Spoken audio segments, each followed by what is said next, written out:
Estoy grabando. Ya. Este archivo de acá es como la estructura de la ayudantía, va a estar como un poco eh, qué es lo que va a hacer la conexión a Aragon, un poco la guía. Voy a mostrarlo así. Cómo conectarse a Aragon, un par de formas de cómo hacerlo, qué es lo que vamos a estar tratando en esta ayudantía. Un poco la introducción a C, comparar Python, que es lo que ya todos manejan más o menos por intro, o sea, los primeros años. Y ver cuál es la diferencia con C, qué lenguaje vamos a estar viendo ahora, y después ya ir viendo un par de ejercicios, programas ya como tal, para poder meter mano.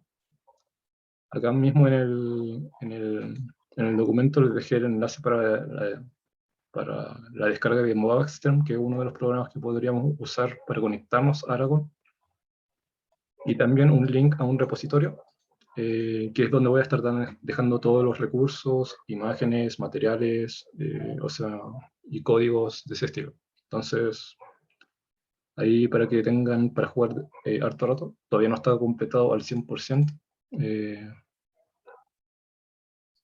Claro, no lo tengo acá. GitHub.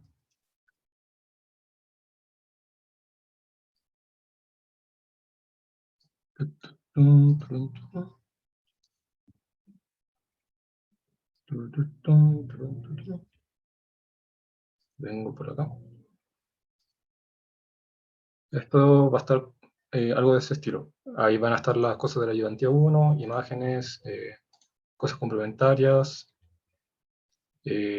algunos libros que se van a estar usando en el ramo, por ejemplo, el lenguaje de programación en C, en español y en inglés. Cosas extras, que es como material de años anteriores, y que después también se lo voy a ir compartiendo. No se preocupen por eso. Eh, entonces partimos. Partamos con la conexión a Aragon. Primero que todo, Aragon es un, un servidor que está alojado en la universidad. Está como administrado por el departamento de electrónica y esas cositas. El encargado es Rudy Maronek, uno de los profes del departamento. Así que cualquier duda o problema que tengan con la conexión a Aragon, sería probablemente él les pueda resolver los problemas.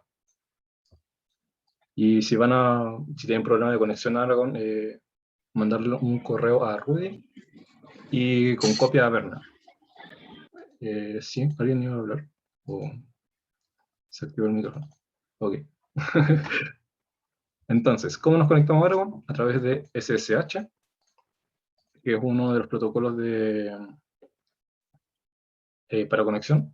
Y después, básicamente, le damos el nombre de nuestro usuario y el servidor al que queremos entrar, que sería aragon.elo.utfsm.0.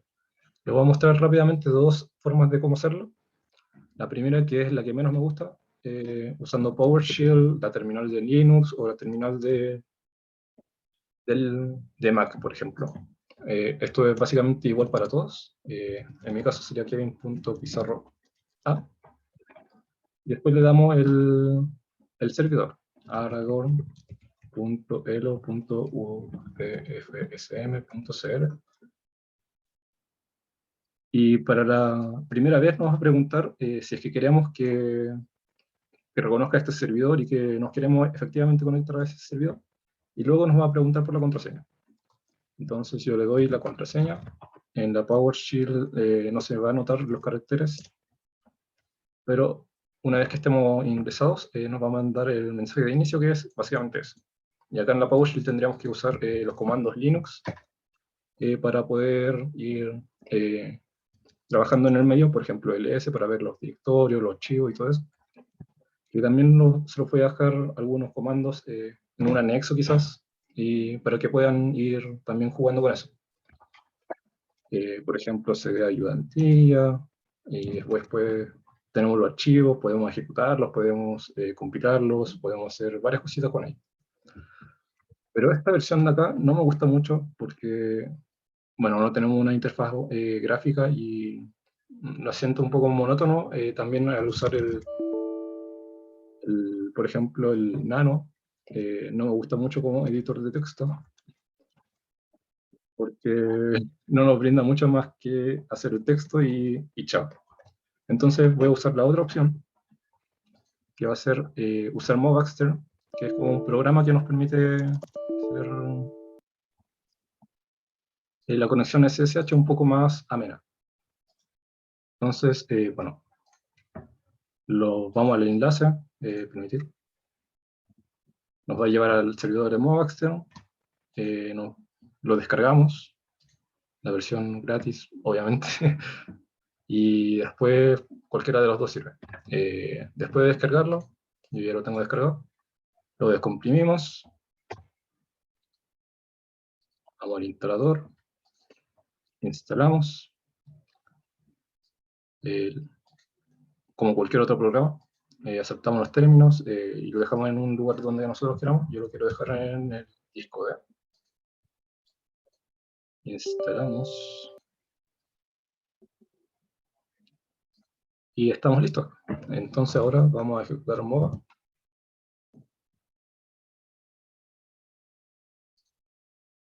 Se va a empezar a instalar, o sea, a hacer las preparaciones, las configuraciones iniciales. No,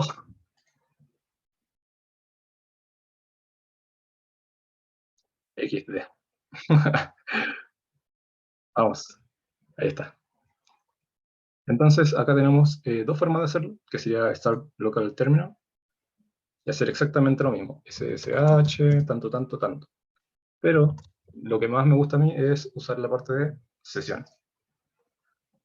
Acá vamos a hacer más o menos lo mismo, pero se va a quedar como guardar el comando que estamos ejecutando, así que no tenemos que escribirlo todas las veces que queramos iniciar y simplemente con un doble clic se va a ejecutar. Es básicamente eso. Acá lo mismo. Le damos el host remoto, que sería aragorn.elo.utfsm.cl. Le decimos que vamos a ser un usuario en específico, porque en Aragon hay millones de usuarios. El puerto lo dejamos tal cual, por el protocolo. Entonces, lo mismo, nos va a preguntar por la password. Y ahí nos va a decir si es que queremos crear una clave maestra para que se inicie siempre, eh, así como automáticamente. Y si es que nos olvidamos, tendríamos que ingresar la clave maestra. Y si decimos que no, siempre nos va a preguntar la clave institucional, que sería en nuestro caso. Entonces, vamos, le voy a decir que no. Acá tenemos básicamente lo mismo, el mensaje de inicio. Y también acá tenemos dos formas de interactuar, que sería lo mismo que en la PowerShell, con los comandos Linux, cd ayudantía, y lo mismo. Uy. La otra forma sería interactuar con la interfaz gráfica, que sería ir, como en cualquier sistema operativo, ir manejando por los directorios. ¿Hasta ahora alguna duda? Igual esto ya lo han visto con el profe, pero por si acaso.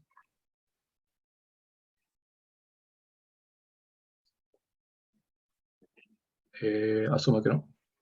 Yo tengo como una duda, pero en realidad creo ¿Sí? que es porque no están habilitadas todas las cuentas, que al menos a mí me tira error, como que no puedo ingresar. Ya. ¿Alguien más no puede ingresar? ¿O alguien ya ingresó? No sé.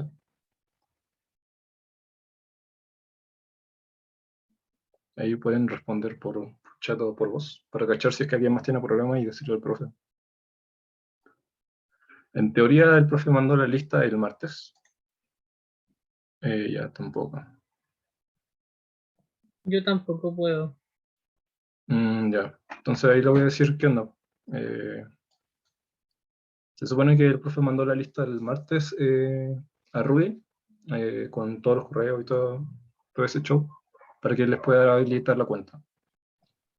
Al Así menos a que, mí me dice que el host, o sea, dice host desconocido. No sé si lo habré escrito mal o es como porque no está habilitada la cuenta. ya, entonces ahí quizás puede ser un problema en la escritura. Igual voy a Ah, mandar ya. el comando. Ujú. A ver, ¿por dónde tengo esta cosa? Esto después.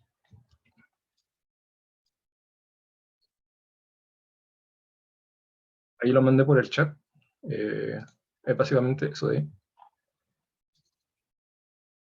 Donde el username es la primera parte como del correo. En mi caso es Kevin.pizarro.a, porque ya había un Kevin Pizarro antes, entonces le tengo que agregar la otra letra de mi apellido.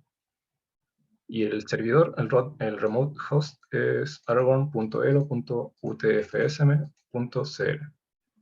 Ahí prueben con eso. Si es que no, entonces probablemente sea la cuenta.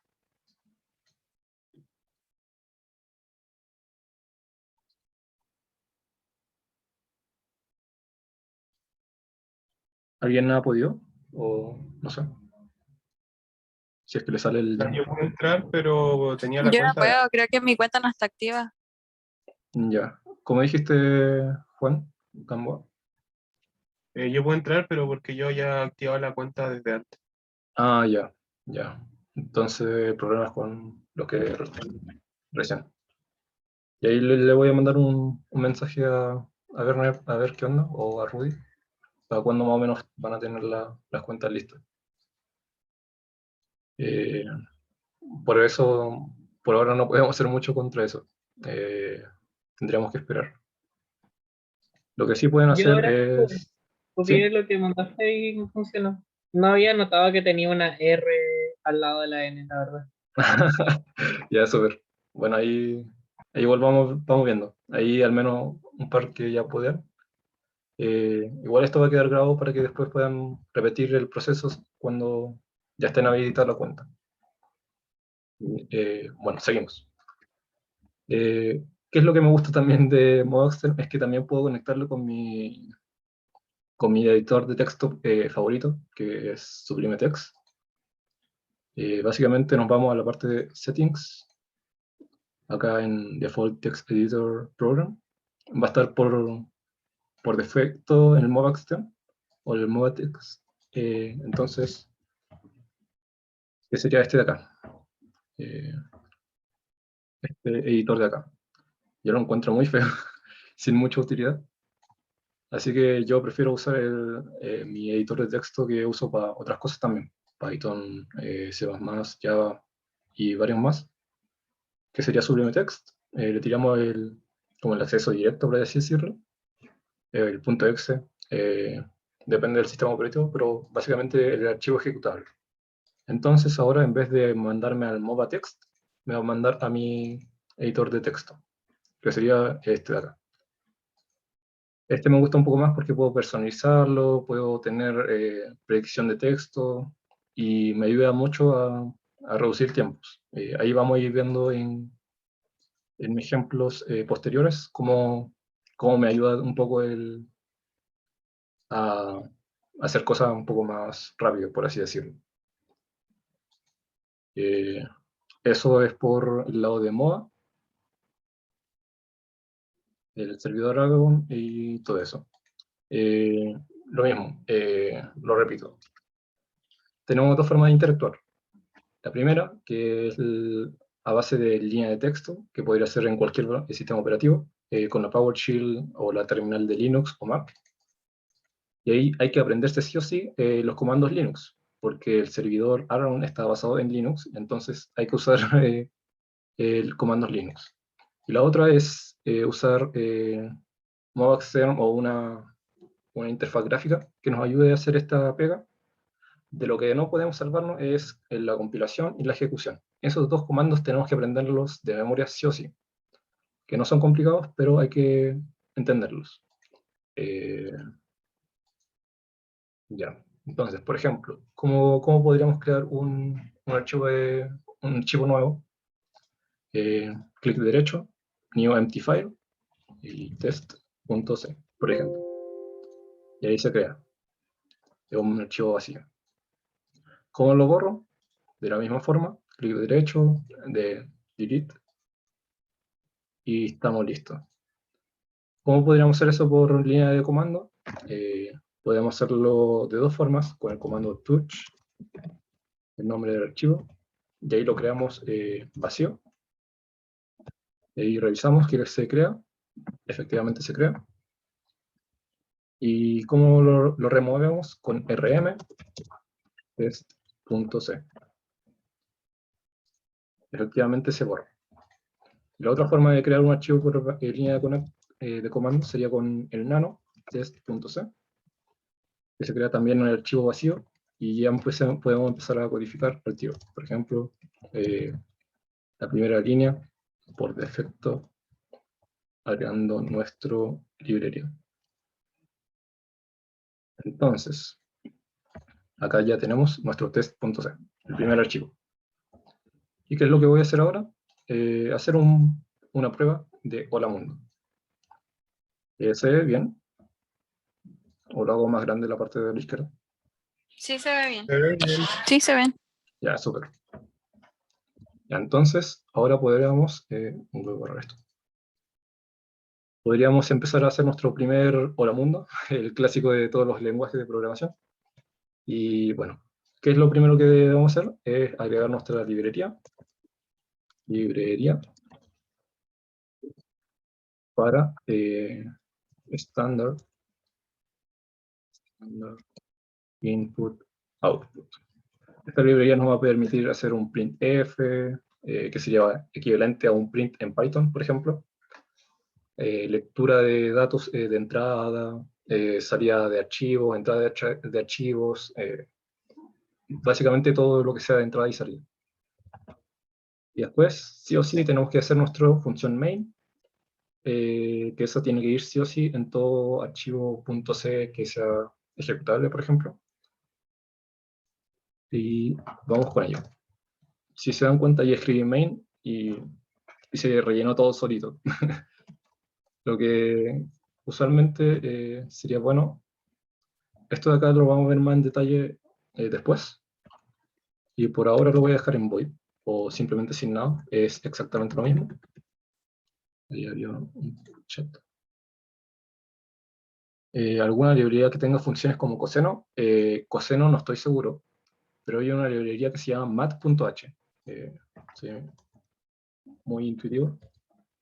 mat.h, que tiene muchas cosas de matemática, como la exponencial, algunas funciones, el número pi, número áureo, y varias de esas cosas. No sé si es que exactamente el coseno, yo creo que sí, pero tendría que revisar la documentación. Y ya, entonces vamos con nuestra función main. Nuestro print sería printf, ahí también se me rellena automático, y ahí, entre comillas, podemos poner nuestro string que queremos printear. En mi caso voy a poner hello there. Si es que no le pongo nada al final, entonces va a ser una línea y se va a imprimir como automáticamente a la derecha todo lo de la línea de comando. Ahí lo vamos a ver. Y ahí lo guardé. Y ahí acá me dice, el archivo test.c ha sido modificado. ¿Quieres que reemplace la versión remota de Aragon? Y le voy a decir que sí, que se auto guarde para ir guardando y que se actualice el tiro en este de acá. Entonces, esto lo voy a dejar un poquito por acá. ¿Cómo puedo compilar? Eso es el primer paso. ¿Cómo compilo mi programa? Con GCC. Esto es como GNU Compiler in C, una cosa así. Es un compilador para nuestros programas en C. Y después le tenemos que decir el nombre del archivo, test.c. Y si lo hacemos así nomás, nos va a generar un archivo de salida, que sería el a.out, ese de ahí. Y ese es nuestro ejecutable. Entonces, para ejecutarlo ponemos punto slash y el nombre del archivo. Entonces, ahí está nuestra salida de archivo, que es hello there, y automáticamente está esta parte de acá, que es como la parte del terminal. ¿Cómo hacemos el salto de línea? Con un \n. Así que le ponemos un \n por acá. Guardamos. Ahí, ahí entendieron la referencia. Qué grande, cabros. Ahí voy a compilar nuevamente, ejecutar, y efectivamente hay un salto de línea para que sea un poco más limpio. Ese es nuestro primer programa. No hay mucho que decir acá, solamente que lo principal de esto es la parte de acá, los que tienen el hashtag include. Esto es una función, una directiva de preprocesamiento. Es decir, que se va a cargar antes de compilar, antes de procesar, antes de hacer todo. ¿Y qué es lo que hace un include? Lo mismo que el import en Python. Hace una llamada a todas las funciones que estén en studio.h y las va a llevar al principio del programa y decir, oye, están todas las funciones disponibles para ti, úsalas como quieras. Después también tenemos otras directivas de preprocesamiento, por ejemplo, el hashtag define.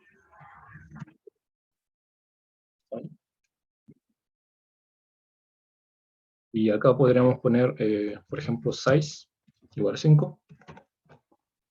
Y esto lo que va a hacer es como un copy-paste, algo de ese estilo. Por ejemplo, yo quisiera imprimir un valor. Por ejemplo, size es de tamaño tanto.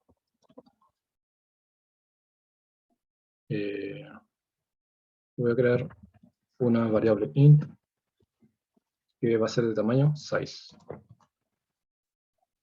Entonces, le voy a pasar el a, que va a ser de tamaño size. ¿Y qué es lo que hace en el preprocesamiento? Lo que va a hacer es reemplazar todos los que tengan como nombre size por un valor de 5. Le puedo pasar cualquier otra cosa, un texto, le puedo pasar un arreglo, le puedo pasar lo que sea. Y lo va a copiar y pegar. Y si es que en algún momento hay una incongruencia entre el tipo de dato, nos va a saltar error probablemente. No lo he probado, pero probablemente nos va a saltar error. Entonces, vamos a hacer lo mismo, un GCC. Me faltó un punto y coma.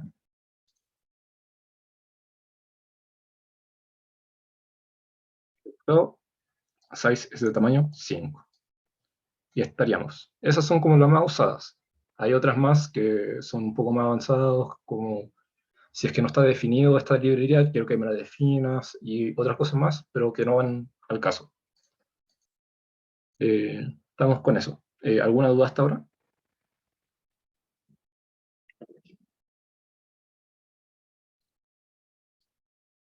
Creo que no. ¿En qué caso nos conviene más usar el define en vez de dejarlo como variable global? Eso es una buena pregunta. Una variable global te va a ocupar espacio en un sector de memoria determinado, y el define es básicamente un copy-paste. Es como si no te ocupara la memoria. Eso se hace mucho por ejemplo, si quisiera hacer esto, el valor de pi, o pi, que es 0.14. Entonces después yo quiero hacer una operación que sea float. Ahí después vamos a ver los tipos de datos. B igual a pi por 3.14. O sea, por, no sé, por 2, por 3, y así. Entonces no estoy ocupando un sector de memoria para almacenar pi. Simplemente estoy copiando, haciendo que el preprocesamiento me copie y pegue el valor automáticamente, en vez de guardarlo en un sector de memoria. Básicamente eso.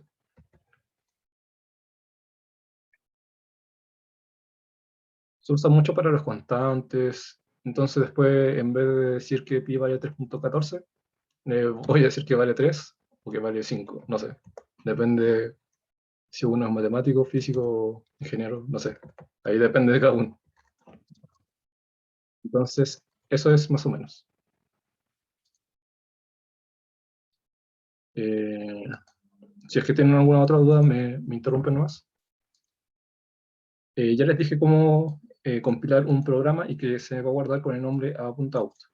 Pero ¿cómo le puedo dar yo un nombre en específico para que no se vayan reemplazando si es que estoy compilando varios archivos a la vez? Entonces podría hacer esto. GCC Voy a agregar un poquito. SC, test, punto C, el archivo. Y creo que sea como salida, guión O, el nombre que quiero que se llame como salida. Entonces va a ser test.out, por ejemplo. El nombre da lo mismo en realidad.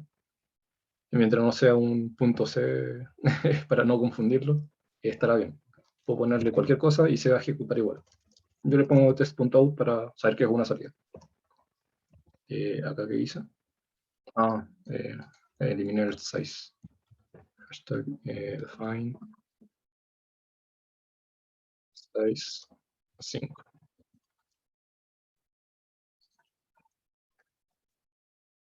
Y para poder limpiar la pantalla, si es que tienen demasiadas cosas arriba, simplemente usan el comando clear.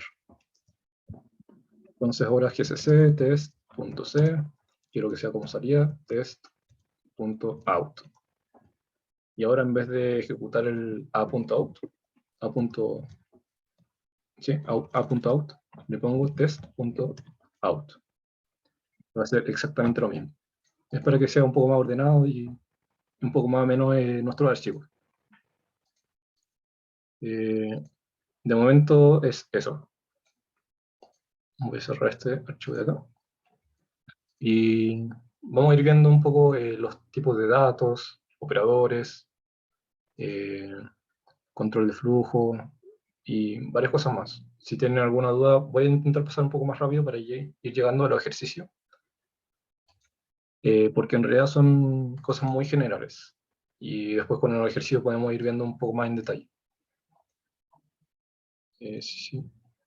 Puntero lo veremos en la próxima ayudantía. No, por acá lo tengo guardadito. Array and pointers. Espero poder alcanzarlo. No sé a qué hora terminó. 3:40. Yo creo que sí alcanzamos. Así que igual no es mucho lo de punteros. Puntero en sí es, bueno, no les voy a mentir, es difícil de entender al comienzo, pero cuando uno va ejercitando y viendo el uso que se le puede dar, resulta bastante fácil. Al principio cuesta, pero después se hacen máquinas. Ya, primero, los tipos de datos. Voy a agrandar esto. Lo mismo de antes. La primera línea es una directiva de preprocesador, nos permite incluir la librería de Standard Input-Output para poder usar sus funciones. Entonces, ¿qué tipos de datos tenemos disponibles? Primero que todo, los enteros, o los int. En Python, uno en realidad no le dice int número 1 para declarar sus variables. Python lo que hace es asumir cuál es el tipo de dato para poder asignarle el sector de memoria, el tamaño y todo eso. Acá en C nosotros tenemos que decírselo explícitamente para poder manipular a precisión cada uno de esos detalles. Entonces, primero tenemos los int, después tenemos los char, que son los caracteres, y después tenemos los decimales, que serían los float, el double, y esas cosas. Esos son los tipos de datos. Y además tenemos calificadores, que son como decirle, ya, quiero que tú seas un entero, pero además quiero que seas solamente positivo o cero. O quiero que seas un valor entero, pero ocúpame la mitad de la memoria. Entonces voy a tener menos capacidad de representación, pero voy a estar ocupando menos cantidad de datos. No sé si se entiende un poco esa idea. Ahí, por ejemplo, unsigned int va a ser un entero sin signo, no va a ser negativo, y le voy a dar un valor de 2. Después voy a tener un short int que puede valer 3. Un unsigned short int que va a tener valor 4, y así sucesivamente. Entonces después vamos a ver cuál es el tamaño asociado a cada uno de estos, y después vamos a ver un par de casos que son los de acá abajo, que son como casos extraños, por si es que en algún momento llegan a tener un printeo o una impresión por consola que sea como más o menos rara, y para que tengan una idea de cuáles son los errores más naturales que se pueden dar en estos casos. Entonces, tenemos primero los enteros. Y para poder imprimir el tamaño de este entero, voy a usar la función sizeOf. Entonces, lo que voy a hacer es tomar el tamaño del entero 1, se lo voy a pasar al primero de acá. El orden siempre va a importar en este caso de los prints. El primero que se ponga acá como porcentaje de, va a ser el primero que se tome desde los argumentos. Y así sucesivamente. El segundo con el segundo, el tercero con el tercero. Y que tienen que tener también un formato determinado. Por ejemplo, no le voy a dar un formato de carácter a un entero o viceversa.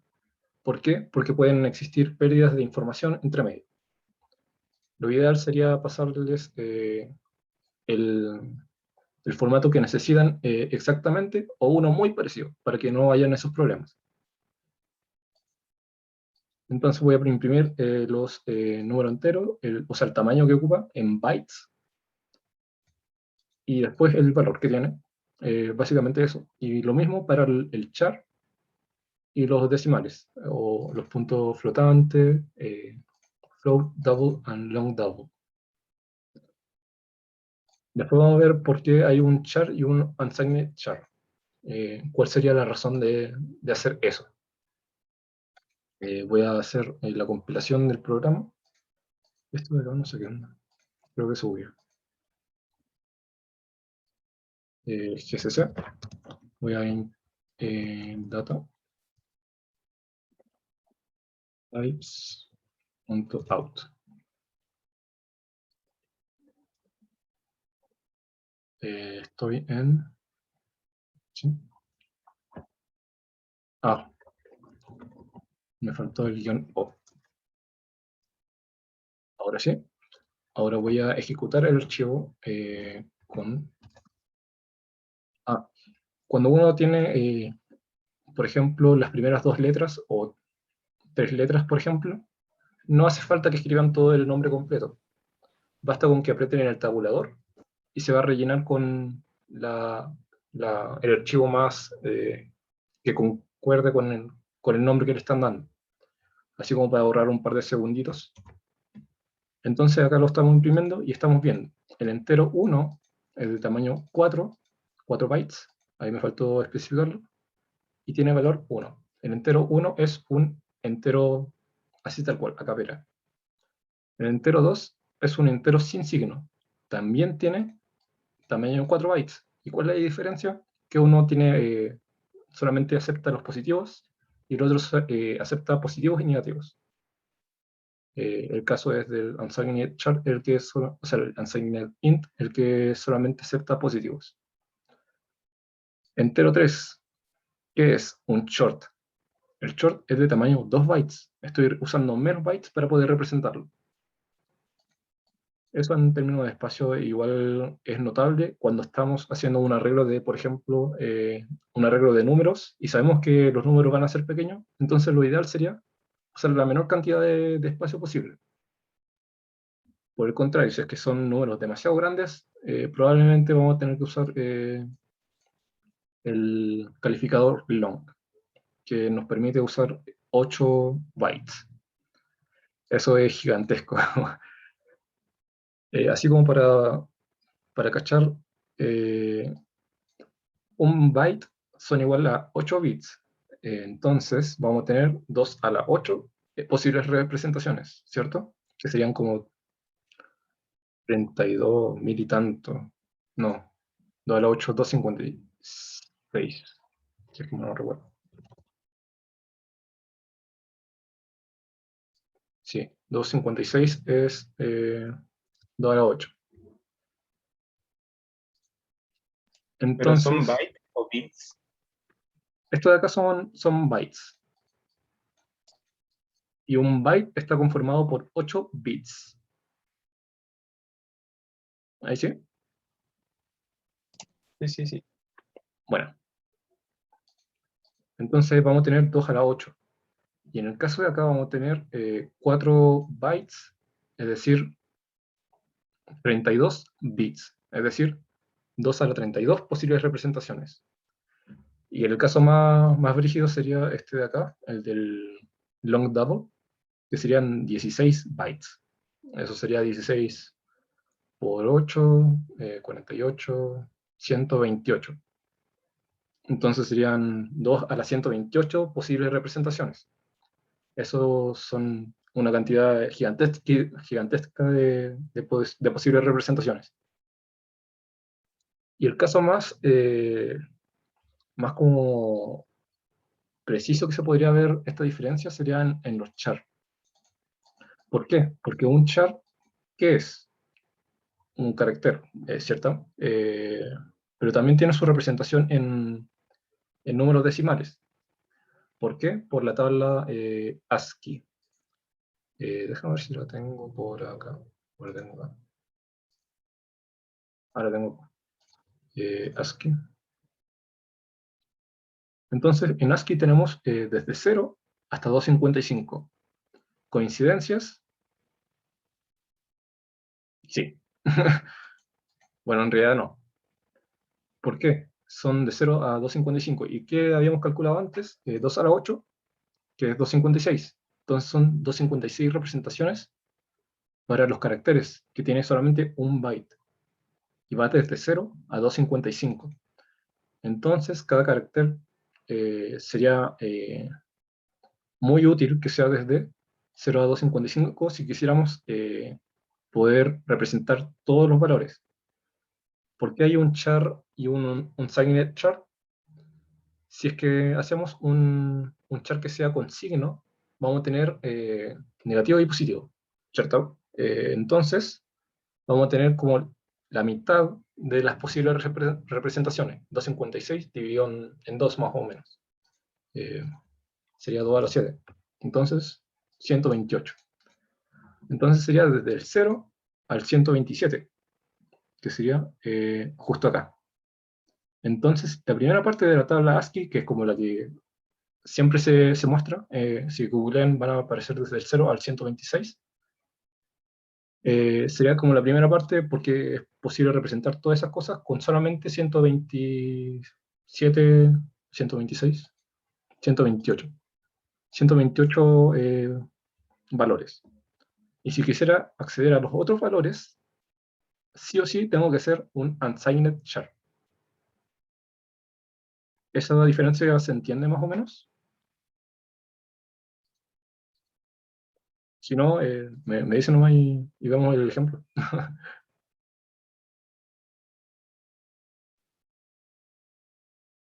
Se supone que al colocarle un signature estáis dándole como para que tenga más valores positivos, ¿no? Exactamente. Ahí el rango se aumenta hasta 0 a 255, que es la tabla completa. Y si es que no le pongo el unsigned, voy a tener la mitad de la representación. Entonces voy a tener desde 0 a 126, creo que era en la tabla ASCII. ¿Qué pasaría si tengo un char negativo? En el caso que tengamos un char negativo, y si es que estamos en unsigned char o en char cualquiera. Refleja los primeros síntomas. Ahí no entendí mucho, pero hagamos la prueba. Acá tengo un par de casos. Esto lo voy a descomentar. Voy a mostrarles el caso, este de acá, línea 37 y 38. Y voy a pasar un valor negativo, algo que es un char con signo, que es posible poder pasarle un número negativo. Y vamos a ver qué es lo que nos printea. ¿Qué es eso? Vamos a los otros casos y vemos que nos está printeando cualquier cosa. Entonces vamos a tener ruido o cosas que no vamos a entender si es que le pasamos algo que no es posible representar por ASCII. En cambio, si tenemos esto es para representar un número.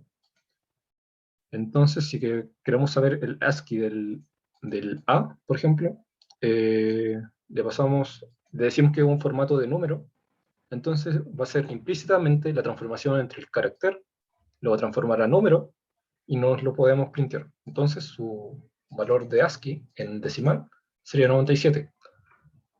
Lo vamos a corroborar acá en la tablita. El número 97 es efectivamente la letra A, minúscula. No sé si es que respondí la duda, porque no caché mucho a qué te referías.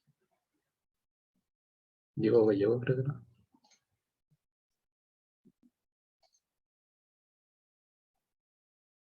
¿O qué es lo que te gustaría probar? No sé.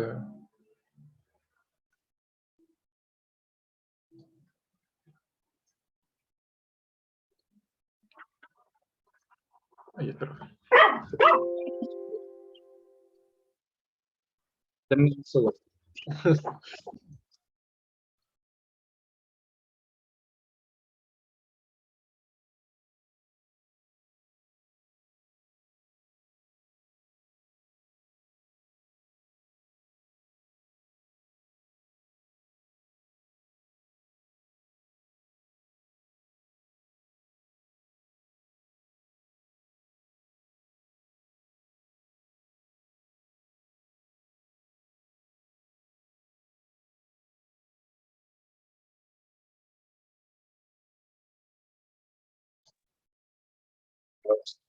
A ver.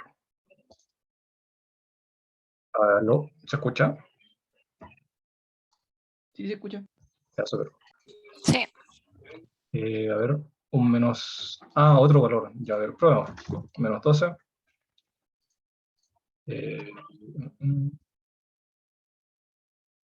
SC, salida, exactamente lo mismo. Ponemos un menos 20.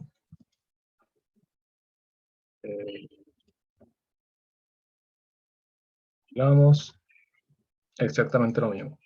Entonces vamos a tener básicamente puro ruido, para que tengan cuidado con eso.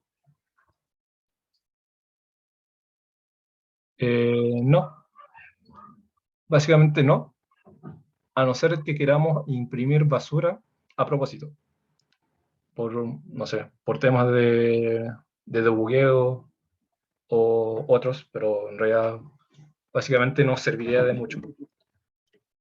Por eso preferiría yo al menos usar unsigned char para poder asegurarnos que estamos trabajando en la parte representable de la tabla ASCII. Otro caso podríamos ver, no hay problema. Por ejemplo, si es que estoy imprimiendo un unsigned char int, un entero sin signo, y le estoy pasando un -1. ¿Qué debería pasar en ese caso? Veamos, acá lo imprimí, y se pasa a un valor como que nada que ver en cierto sentido, que es 65.535. ¿Alguien sabe qué es lo que está pasando acá?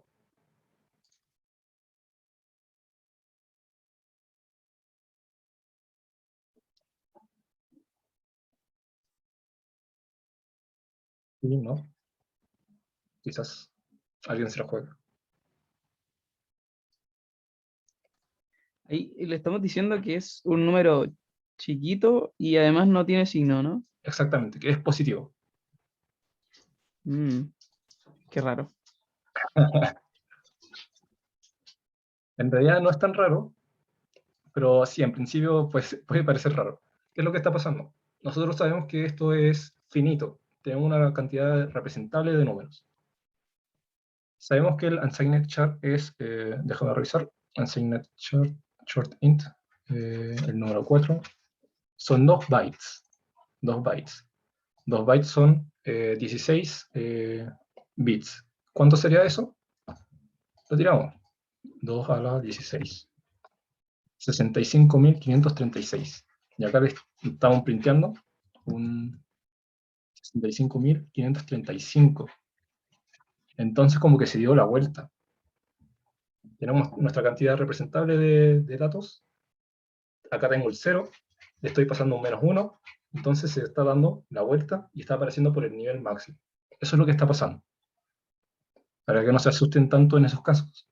Y lo tengan en cuenta por si es que en algún momento tienen impresiones que como que no están, o son basura, o creen que son basura, pero en realidad es lo que está pasando como un underflow, que se le llama, o un overflow en otro caso. Es como que está dando la vuelta a la cantidad de representaciones y está pasándoles otra cosa. Así que para que tengan cuidado con esas cosas. ¿Se entiende?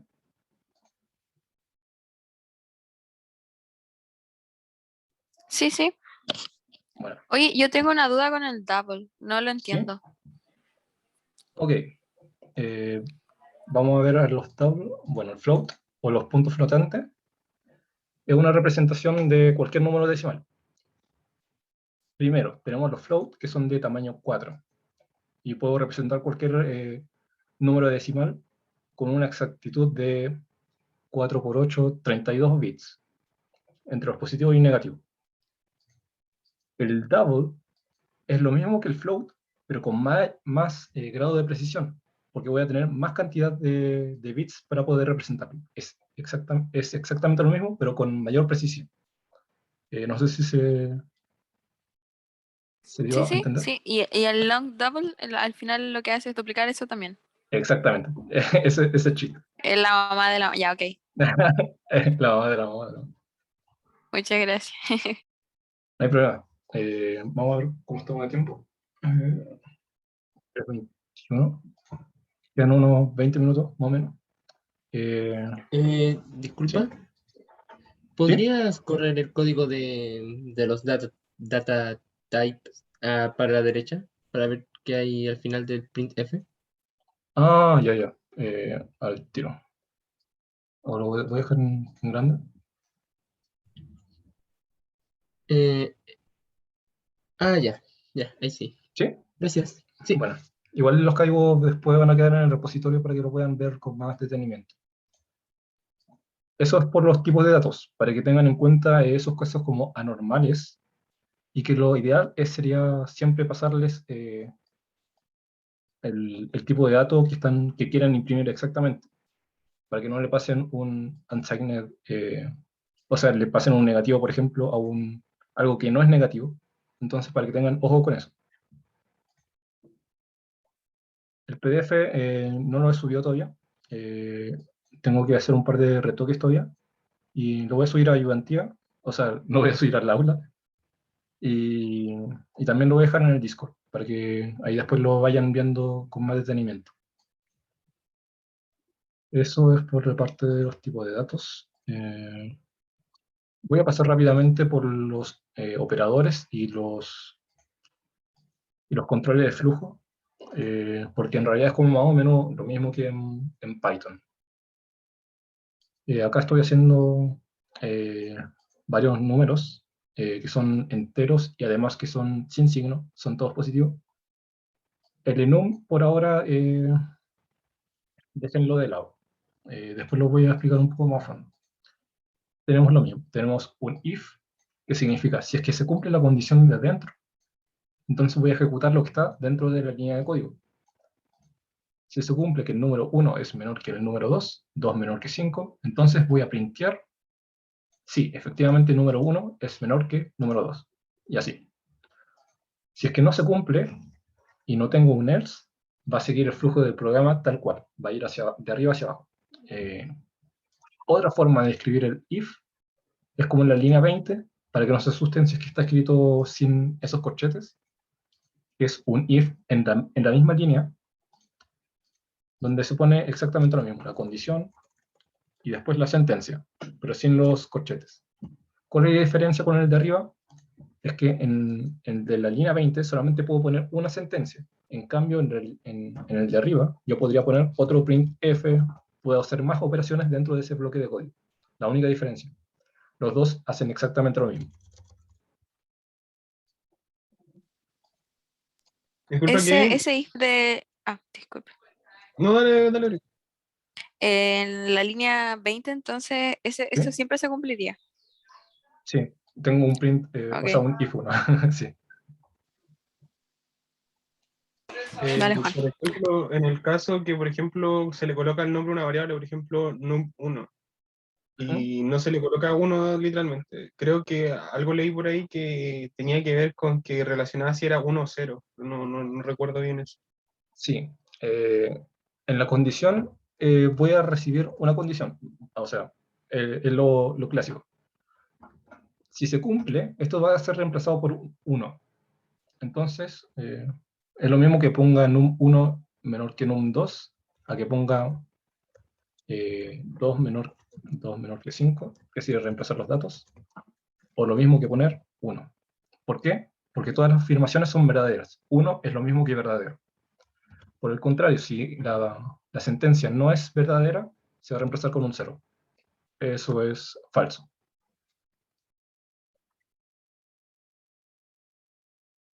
¿Quedó claro? O no sé si es que esa era la duda en realidad. Ya, súper. Después tenemos otro caso, que es un if-else, y ahí ya nosotros le damos, si es que no pasa esto, quiero que hagas esto otro. Y esos son excluyentes. Si es que se cumple el if, no se va a ejecutar el else. Si no se cumple el if, se va a ejecutar el else. Y así.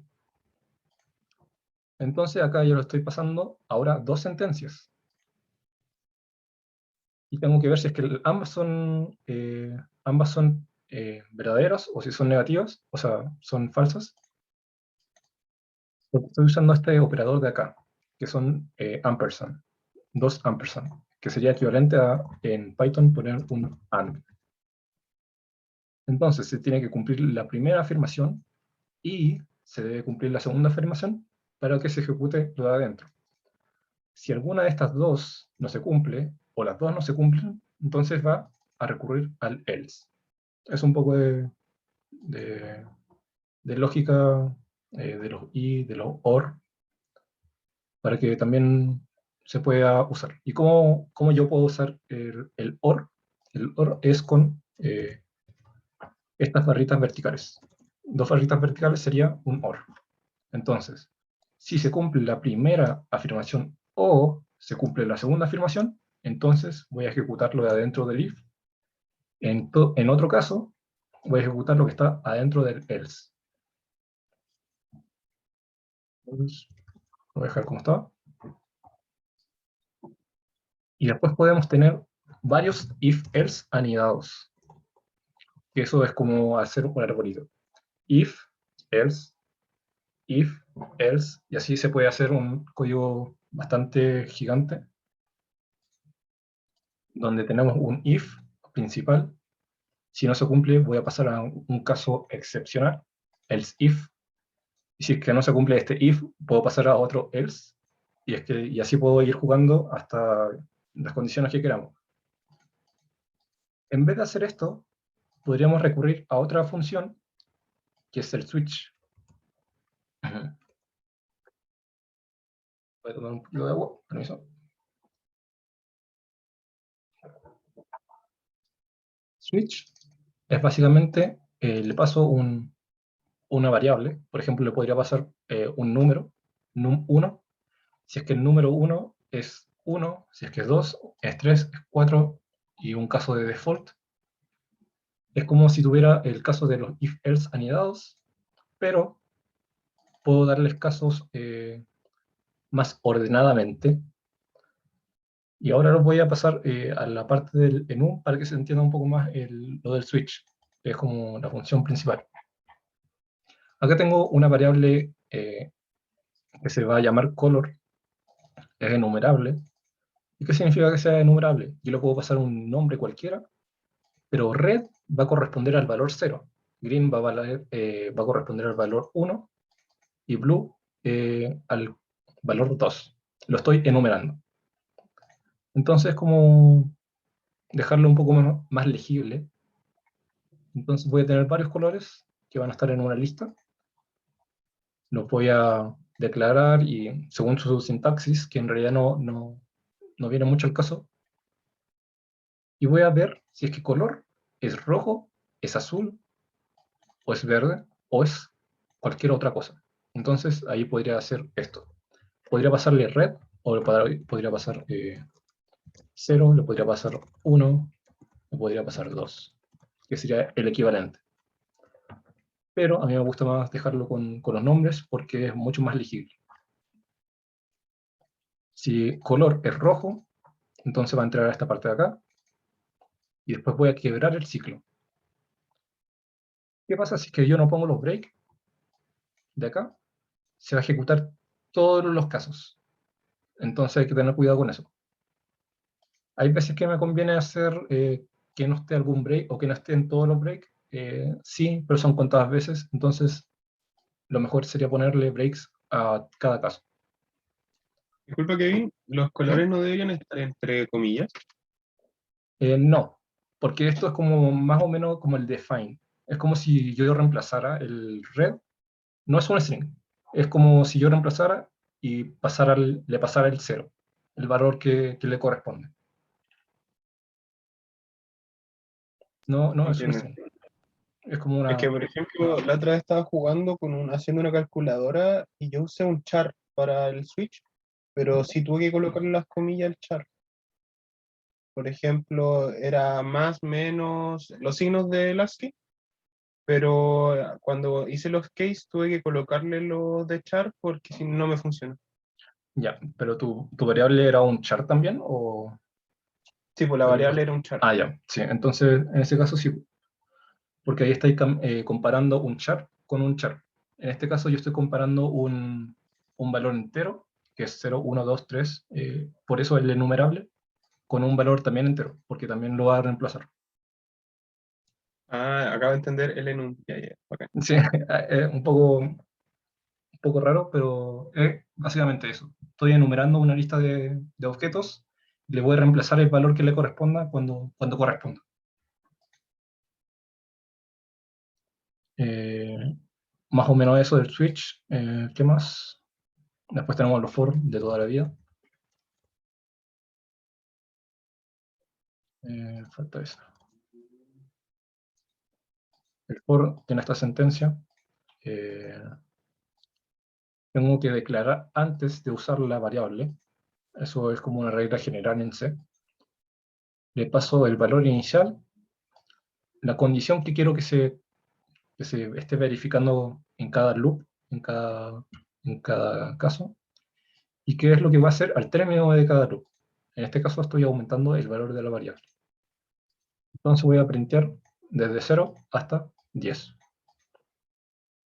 Va a 0, aumenta el valor, va a 1, aumenta, aumenta, aumenta, hasta el valor de 10. Se cumple 10, sumo 1 más, quedan 11. No se cumple esta condición de acá, sale del loop. Y en este caso de acá, ¿alguien puede decirme qué es lo que estoy haciendo? Esta es la única línea que no he explicado. Y la diferencia con anterior. Es que cuando llega ahí, o sea, cuando llega a 5 el contador, no imprime nada. Le dice como continúa con el siguiente, o sea que sería como en el 6. Exactamente, es eso. Voy a ir con el 0, el 1, 2, 3, 4, llego al 5, estamos en esta condición, y estoy diciendo que continúe con el siguiente ciclo, que se salte esta línea de acá, o con todo lo que siga debajo. Entonces no voy a printear el 5. Y después, entonces estoy imprinteando todos los números, excepto el 5. Y acá en el while, igual después lo voy a correr para que revisemos el funcionamiento. Acá en el while tenemos un string.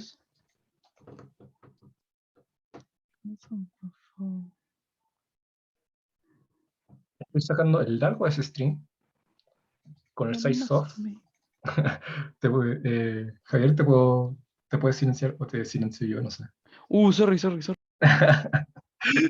Tranqui, suele pasar. Al menos no pasó nada malito. Le estoy sacando el largo al string. Acá hay dos formas de hacerlo. La primera es como la más primitiva, con el size of. Le estoy sacando el largo en bytes a la variable string, que me va a decir, por ejemplo, no sé, 50 bytes. Y le estoy dividiendo por el largo de de un carácter, básicamente. Entonces estoy tomando algo grande, lo divido por una porción, me da la cantidad de porciones que tengo de esa cosa, básicamente. ¿Y por qué esto es bueno? Porque lo puedo extrapolar a otras cosas. Por ejemplo, una lista de enteros, una lista de estructuras que después se puede ver, se puede usar en varios casos. La otra forma sería usar la librería string.h, donde nos permite un método que es como string_len, donde le pasamos el string y nos retorna al tiro el largo. Pero esto solamente no funcionaría con los strings. Esto es extrapolable. Y luego tenemos el while de toda la vida, donde voy a hacer recorrer nuestro string desde un índice 0 hasta el largo del string, y voy imprimiendo carácter por carácter, saltándome la línea. ¿Sí? Entonces, ahora voy a printar ese ejemplo. SC 2. Quedo con el A. Ya. Entonces, vamos viendo desde arriba hacia abajo. Lo primero son los if. El primero básicamente nos dice que efectivamente el número 1 es menor que el número 2. Después el segundo print es el if de una sola línea, que siempre se va a cumplir. El tercero está diciendo que alguna de las expresiones no se cumple, que es esto de acá. Alguna de estas expresiones no se va a cumplir, porque no sé si es que falló la primera o la segunda, porque es un AND, puede fallar cualquiera de las dos, o las dos pueden haber fallado, y no lo puedo saber en esta simple expresión. En cambio, la de abajo es un poco más detallada porque le agregué otra condición más para poder descartar o acertar alguna de las condiciones. Y me dice que el número 2 es mayor que el número 1, en vez de que sea menor. Y esa sería como para identificar dónde está el error. El otro sería el switch case, que se le llama. Me dice que el color es rojo. Con valor ahí se me pasó. Y efectivamente yo lo declaré con color rojo. Y no se imprimió ninguna de las otras líneas. Que, bueno, voy a borrar los breaks para que vean qué es lo que pasa si es que borro los breaks. Voy a compilar, voy a ejecutar, y me dice el color es rojo, el color es azul, el color es verde. ¿Por qué? Porque no le puse los breaks. Después tenemos los siguientes casos, que es imprimir desde el 1, o sea, desde el 0 al 10, 0, 1, 2, 3, 4, 5, 6, 7, 8, 9, 10, el for. Y el siguiente sería el for, pero saltándome el número 5, porque estoy usando la expresión continue. Finalmente, el while, donde estoy imprimiendo cada carácter por separado. ¿Hay alguna duda hasta ahora con alguno de estos? Disculpa, supuestamente en el while tú estás haciendo un arreglo de char, ¿cierto? Sí, eso no lo expliqué. Sí, eso. Un arreglo de chars. ¿Por qué no es necesario especificar el largo del arreglo ahí entre los corchetes? Esa es una buena pregunta. Porque lo estoy inicializando al tiro. Si es que yo hago esto, char string 2, por ejemplo, y no lo inicializo, me va a reclamar. Me va a decir, oye, no me está diciendo el tamaño del string 2. Pero en este caso, como lo estoy inicializando al tiro con General Kenobi, entonces ya le estoy diciendo el tamaño de mi string. Ahora, si es que yo le paso el tamaño exacto acá, por ejemplo, un número gigantesco, ¿qué es lo que va a pasar con todos los otros caracteres? Se van a rellenar con cualquier cosa. Espacio desperdiciado. Estoy usando el General Kenobi, se va a rellenar con todos los espacios con cualquier cosa. Y en el último carácter, el backslash serve el nulo o el fin de línea. ¿Se entendió? Sí. Entonces, Súper. conviene más que colocarle el espacio, inicializarlo colocándole el string. En teoría. Y si es que sabes qué es lo que vas a poner en el string, sería lo ideal, porque se va a adaptar a ese espacio. Si tú no sabes el tamaño, entonces tendrías que hacerlo con un tamaño fijo o la alternativa que vamos a ver después, con punteros. Entiendo. Súper. ¿Alguna otra duda? Estamos en la hora. ¿Alguna última duda? Antes de... No alcancé a ver punteros, lo siento. Lo vamos a ver a la vuelta del 18. Que sería el martes. Sí, era el martes, en 15-16. Ahí podemos ver los punteros y arreglos también. Bueno, arreglos también vi un poco con lo del string. Y un par de cosas que más me faltarían por ver. Bueno, les voy a subir pronto esta guía y de ayudantía. Donde también Disculpa, están... ¿vas a ¿sí? subir como el código? Sí, el código también lo voy a subir. Ya, ok. Espera, ¿el código de los Gracias. ejercicios o el código que estoy haciendo ahora? El que estuvimos viendo. El que estuvimos viendo, sí. El de los ejercicios probablemente no al tiro. Claro, ok. Eh, Gracias.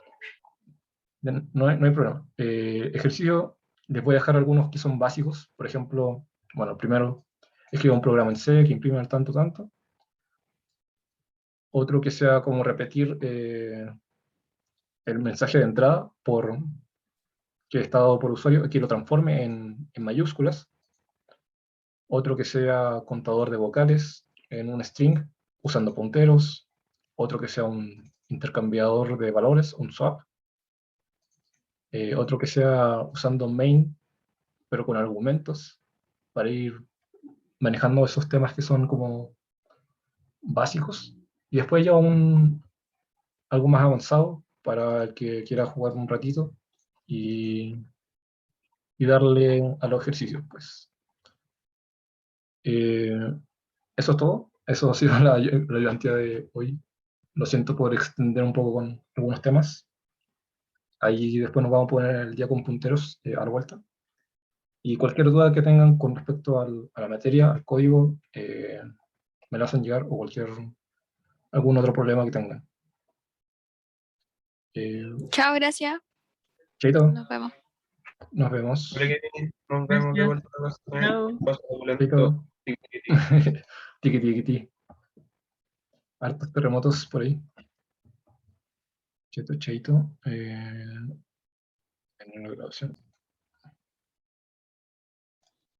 Chao, gracias. Chaito. Ahí está. Ya. Voy a